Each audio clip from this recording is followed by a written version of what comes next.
परम पूजनीय स्वामी जी, भारत स्वाभिमान के सभी सम्माननीय भाइयों बहनों, मैं आपसे संवाद करूंगा भारत देश के लोगों का नैतिक रूप से, सामाजिक रूप से, चारित्रिक रूप से ज्यादा पतन हो, उसके लिए कैसी साजिशें हमारे देश में चल रही हैं, कैसे षड्यंत्र हमारे देश में चल रहे हैं।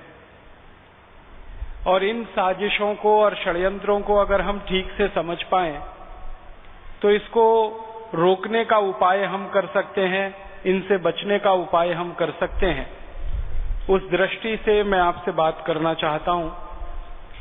ये जो हमें चारित्रिक, नैतिक और सामाजिक रूप से गिराने का षड्यंत्र और साजिश चल रही है, ये आज से नहीं चल रही है, ये बहुत पुरानी है, अंग्रेजों के जमाने से चल रही है। जब अंग्रेज इस देश में शासन करने के लिए आए और ईस्ट इंडिया कंपनी ने भारत देश पर अपना अधिकार स्थापित कर लिया, तो अंग्रेजों को और ईस्ट इंडिया कंपनी को इस बात की सबसे ज्यादा परेशानी थी कि भारतवासियों को हमेशा के लिए गुलाम बनाकर कैसे रखा जाए, भारतवासियों को हमेशा अपने काबू में और कंट्रोल में कैसे रखा जाए।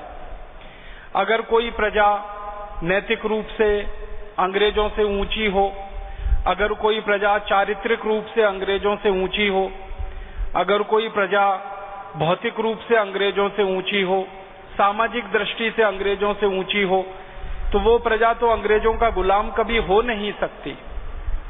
दुनिया में ये सर्वमान्य सत्य है। किसी भी देश में आप चले जाएं, अगर किसी को गुलाम बना के आप रखना चाहते हैं तो जिसको गुलाम बनाना है उसको हर तरह से नीचा दिखाना पड़ता है और उसको नीचा करना पड़ता है।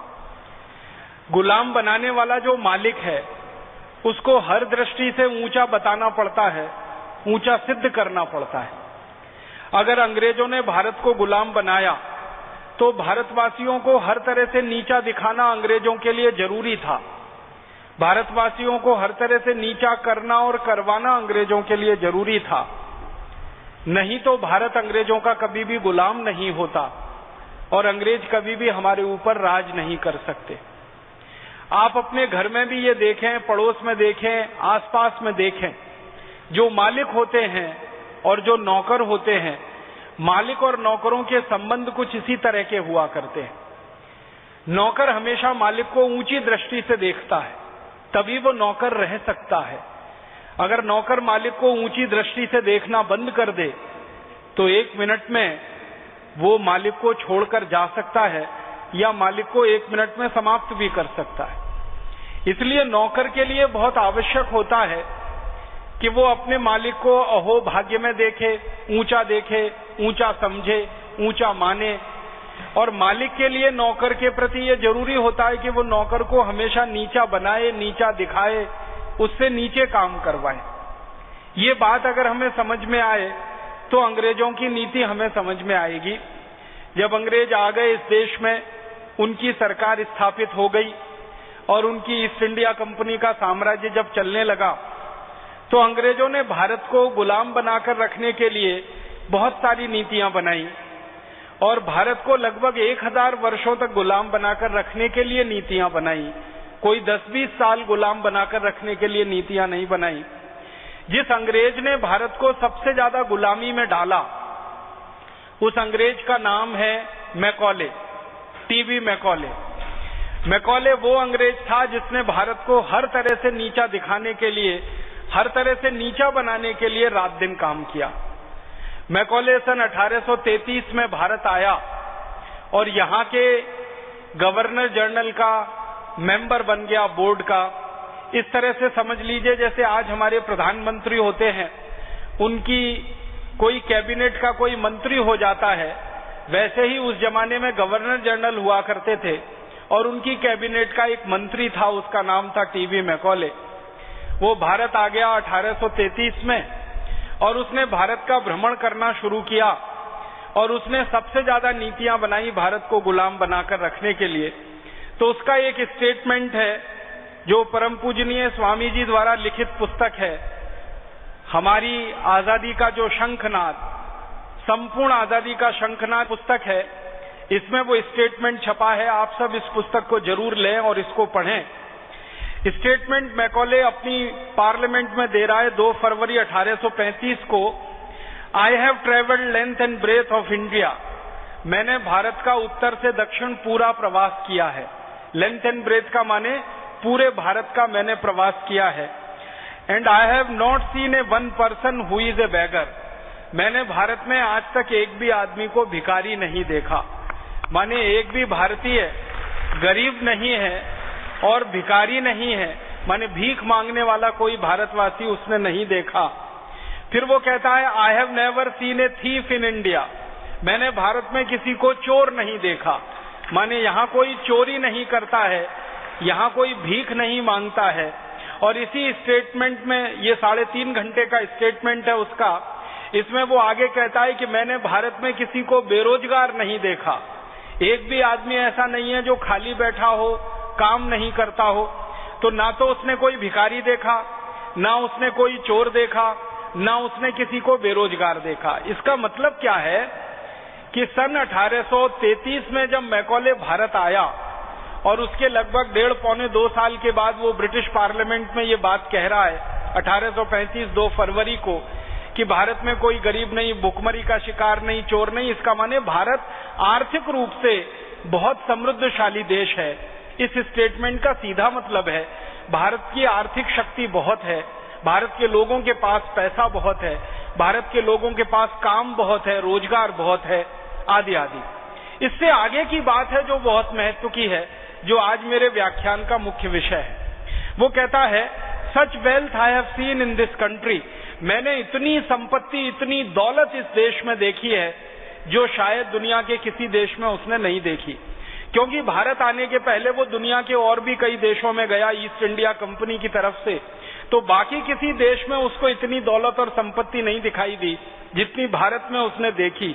और उसके बाद की जो महत्व की बात कह रहा है, such high moral values, people of such calibre that I do not think we would ever conquer this country. वो कह रहा है कि इतने मजबूत लोग हैं यहाँ के, और यहाँ के लोगों का नैतिकता इतनी ऊंची है, मॉरल माने नैतिकता, यहाँ के लोगों की नैतिकता इतनी ऊंची है, यहाँ के लोगों की सामाजिकता इतनी ऊंची है, यहाँ के लोगों की ताकत इतनी अधिक है, मानसिक शारीरिक, कि हम कभी भी इस देश को जीत नहीं सकते, अर्थात हम कभी भी इस देश को गुलाम नहीं बना सकते।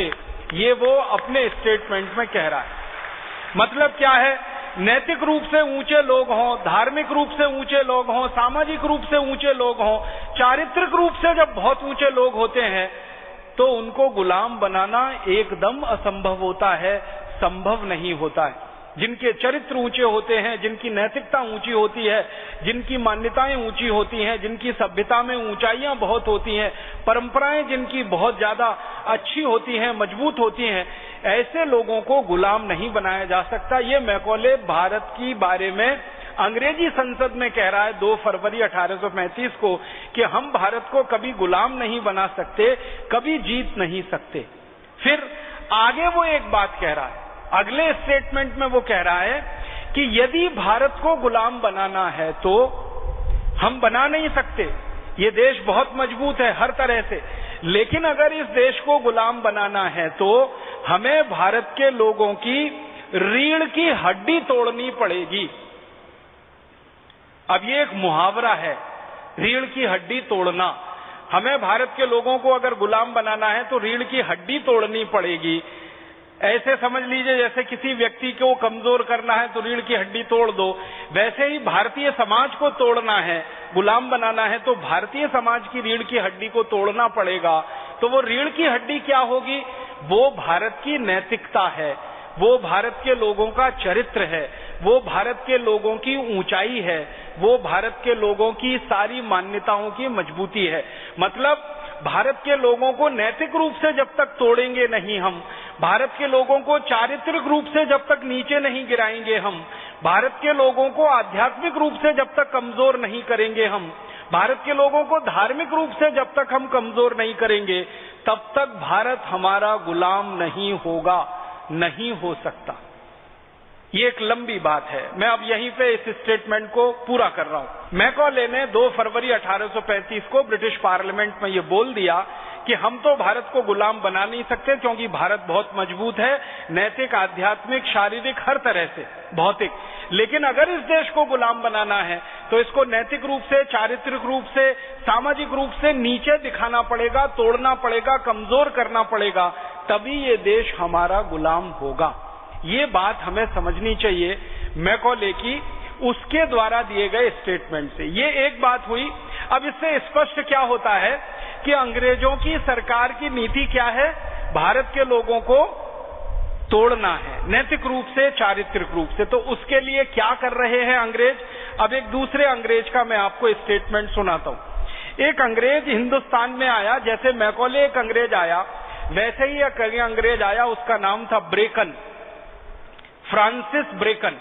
वो अंग्रेज अधिकारी है, भारत में आता है, और ये अंग्रेज अधिकारी ईस्ट इंडिया कंपनी के साथ आया, और ईस्ट इंडिया कंपनी के साथ आने के बाद इसने कलकत्ता में प्लासी के युद्ध के बाद ईस्ट इंडिया कंपनी ने जो लूटमार की, उस लूटमार में ये शामिल रहा।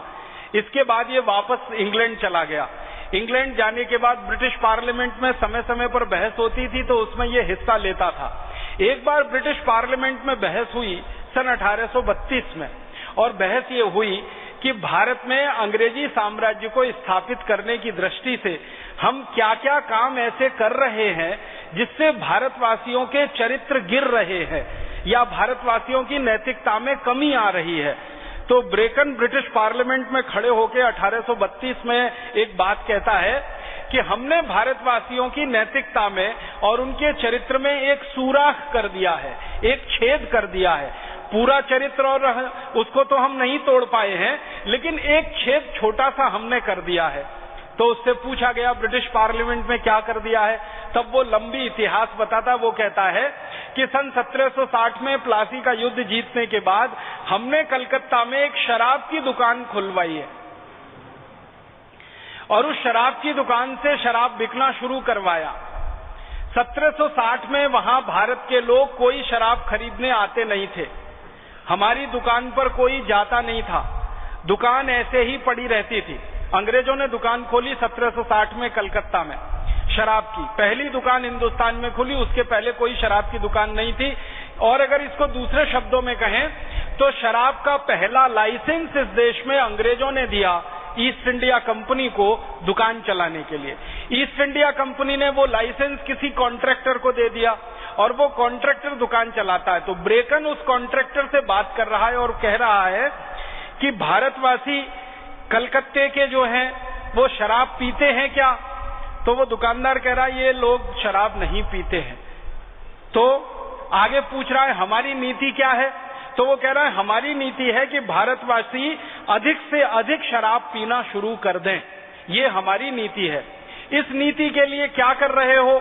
तो वो कहता है कि मैं भारतवासियों को तरह तरह से लुभाने की और लालच देने की कोशिश कर रहा हूं कि वो यहाँ शराब की दुकान पर आएं, अपना पैसा खर्च करें और शराब पीकर जाएं। फिर वो ब्रेकन पूछ रहा है उस दुकानदार से कि भारतवासी सामान्य रूप से सबसे ज्यादा पैसा कहाँ खर्च करते हैं? तो वो दुकानदार अंग्रेजी बता रहा है ब्रेकन को कि ये भारतवासी सबसे ज्यादा पैसा खर्च करते हैं मंदिर में दान देने में, गरीबों की सेवा करने में, जरूरतमंदों को देने में।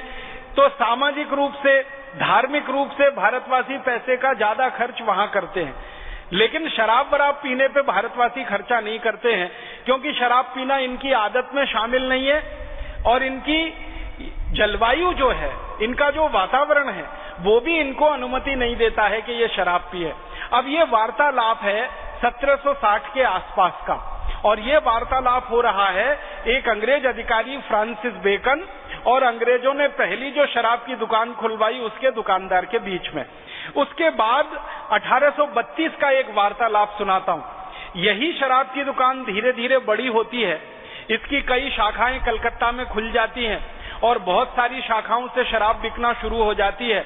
तो 1832 में शराब की दुकान का जो पहला मालिक है वो तो मर गया है, दूसरा मालिक इसको चला रहा है।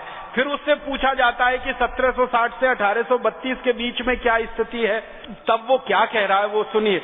वो कहता है कि अब तो कलकत्ते के भारतवासियों में शराब की खपत बहुत ज्यादा होने लगी है।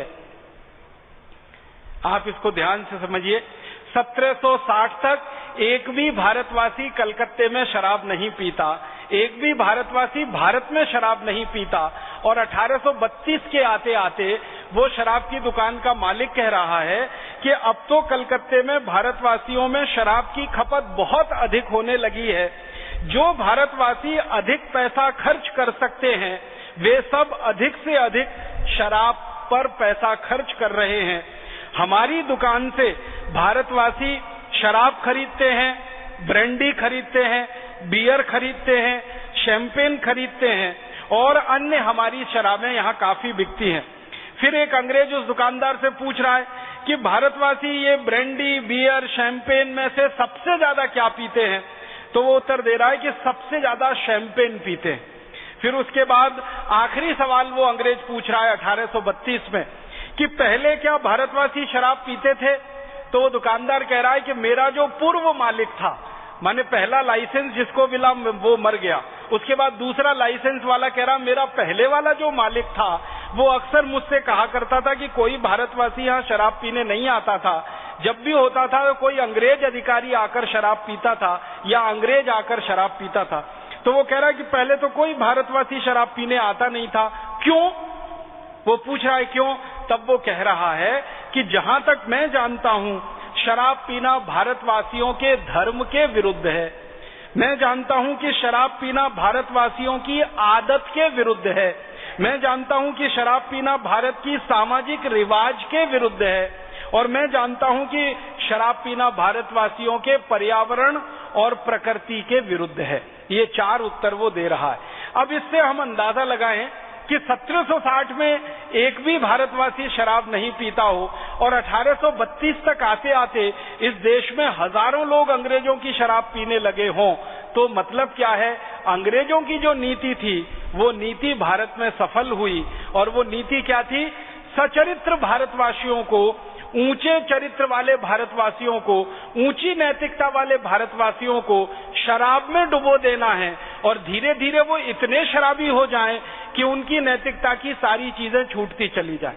आप जानते हैं दुनिया में शराब एक ऐसी वस्तु है जो किसी भी व्यक्ति को देवता से दानव बना सकती है, जो किसी भी व्यक्ति को देवत्व से राक्षसत्व की तरफ ले जा सकती है। ये अकेली एक ऐसी वस्तु है। आप जानते हैं और आपने बार बार सुना होगा कि जो व्यक्ति शराब पी लेता है उसको अपनी पत्नी और बेटी का अंतर समझ में नहीं आता। जो व्यक्ति शराब पी लेता है उसको बहन और पत्नी का अंतर भी समझ में नहीं आता। जो व्यक्ति शराब पी लेता है उसको कोई ऊंचा और नीचा दिखाई नहीं देता। जो व्यक्ति शराब पी लेता है वो कितना भी नीचे गिर सकता है। मैं आजकल अखबार पढ़ता हूं, आप भी अखबार पढ़ते होंगे। ऐसे बहुत सारे अखबारों में किस्से हमने पढ़े हैं, खबरें पढ़ी हैं और सच्ची खबरें हैं। जब शराब पीकर बाप ने अपनी बेटी के साथ बलात्कार किया, जब शराब पीकर भाई ने अपनी बहन की इज्जत से खिलवाड़ किया, जब शराब पीकर किसी चाचा ने अपनी भतीजी को नहीं छोड़ा, जब शराब पीकर किसी मामा ने अपनी भांजी को नहीं छोड़ा, जब शराब पीकर किसी रिश्तेदार ने अपने बिल्कुल नजदीकी लोगों को नहीं छोड़ा। हमारे भारत देश में आज बहुत खराब स्थिति है। हमारे देश की माताओं बहनों के साथ जो बलात्कार होते हैं, जो छेड़खानी की घटनाएं होती हैं, आप जानते हैं उनमें से 70% घटनाएं ऐसी होती हैं जो उनके किसी सगे संबंधी द्वारा ही की जाती हैं, क्योंकि वो सगे संबंधी शराब पिए हुए होते हैं, मदांध होते हैं, नशे के शिकार होते हैं, उनका विवेक खत्म हो जाता है, विवेक शून्य हो जाता है, चेतना समाप्त हो जाती है। आदमी पशु से भी बदतर हो जाता है। पशुओं में भी एक संयम होता है लेकिन शराबी आदमी वो संयम नहीं पाल सकता। तो ये शराब की विशेषता है। इस विशेषता को अंग्रेज जानते थे और इसलिए उन्होंने हिंदुस्तानी लोगों को शराब पीने की लत लगाई। और हिंदुस्तानी जो अंग्रेजों के आने के पहले शराब को छूते भी नहीं थे, शराब यहाँ बनती नहीं थी, तो पी कहां से जाएगी, तो वो हिंदुस्तानियों में शराब का दुर्गुण आ गया। फिर अंग्रेजों की देखा देखी हिंदुस्तानियों ने खुलेआम शराब पीना शुरू किया। 1832 में 1760 में एक दुकान थी, 1832 में 137 दुकानें हो गई, फिर धीरे धीरे 1890 तक आकर 350 दुकानें हो गई।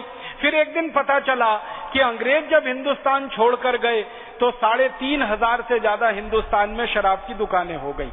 ये अंग्रेजों ने हमारे देश में शराब की लत लगाकर हिंदुस्तानियों के चरित्र को, उनकी नैतिकता को कमजोर करने का एक खतरनाक षड्यंत्र और एक खतरनाक साजिश इस देश में की।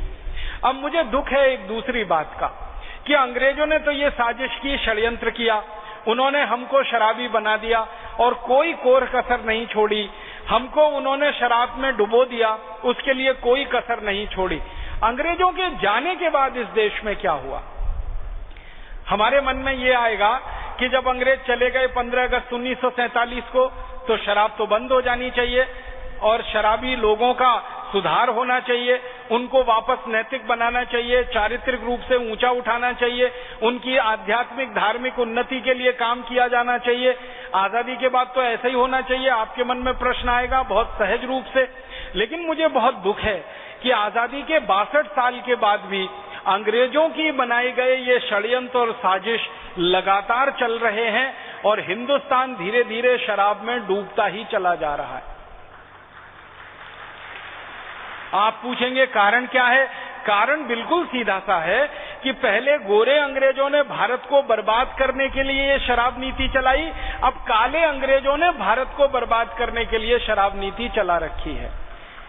काले अंग्रेजों से मतलब किनका है? काले अंग्रेजों से मेरा मतलब है वो भारतवासी जो अंग्रेजों की तरह भारत पर शासन कर रहे हैं और अंग्रेजों की तरह भारत पर राज कर रहे हैं। वो यहाँ के मुख्यमंत्री हो सकते हैं, यहाँ के वित्त मंत्री हो सकते हैं, वाणिज्य मंत्री हो सकते हैं, यहाँ के दूसरे तरह तरह के मंत्री हो सकते हैं। उनकी नीति भी अंग्रेजों की नीति से कोई भिन्न नहीं है। उनकी नीति वही है कि भारतवासियों को नैतिक रूप से, चारित्रिक रूप से, धार्मिक रूप से, आध्यात्मिक रूप से कम करते जाओ, गिराते जाओ, गिराते जाओ, गिराते जाओ और भारतवासी इतने गिर जाएं कि ये काले अंग्रेजों के खिलाफ कोई बगावत ना कर दें, षड्यंत्र ना हो जाए और काले अंग्रेजों की सत्ता हाथ से ना निकल जाए। मैं थोड़ा आंकड़ों से बात करना चाहता हूं कि अंग्रेज गए तब